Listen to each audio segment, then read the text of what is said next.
बड़ भाग से तू कैला मानुषक तनवा, मानुषक तनवा रे मानुषक तनवा।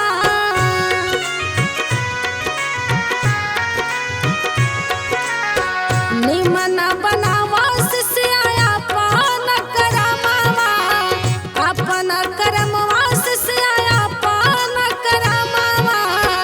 गुरु में लगावा शिष्या मनावा के हथवा में पेन्हिला कंगनवा।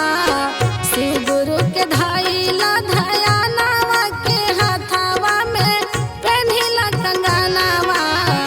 इहे हउवे शिव के पहचान हो के हथवा में पेन्हिला कंगनवा।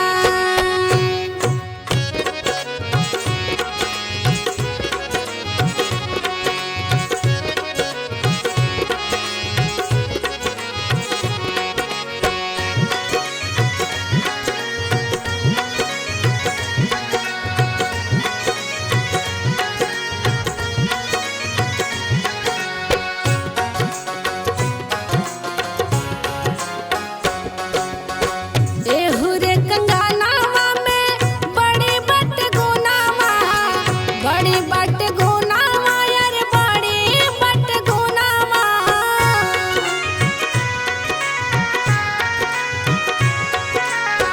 मुखवा से निकालेला सत्य बचनवा, सत्य बचनवा यार सत्य बचनवा।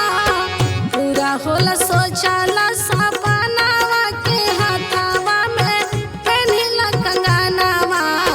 शिव गुरु के धइला धयनवा शिष्या हथवा में पेन्हिला कंगनवा। गुरु में लगावा शिष्या मनावा के हथवा में पेन्हिला कंगनवा।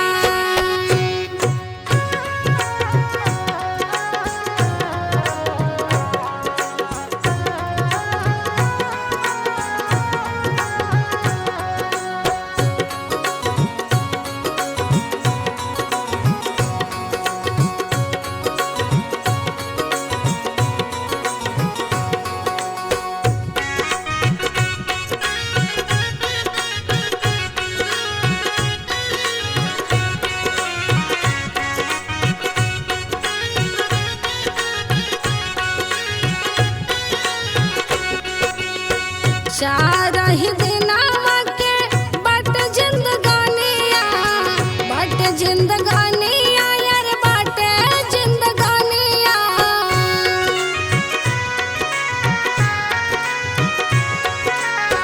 कैल शिष्या रे शिव के भजनिया, गुरु के भजनिया यार गुरु के भजनिया। कर जानी तू गुमानवा के हथवा में पेन्हिला कंगनवा।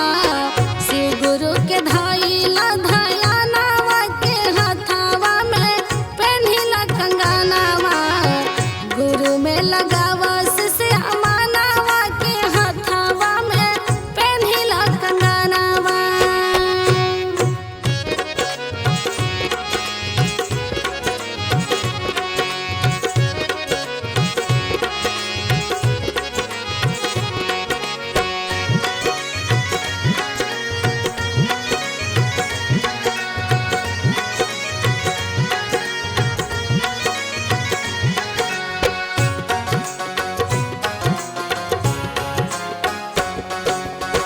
डॉक्टर विशेषर लिखस शिव के भजनवा, शिव के भजनवा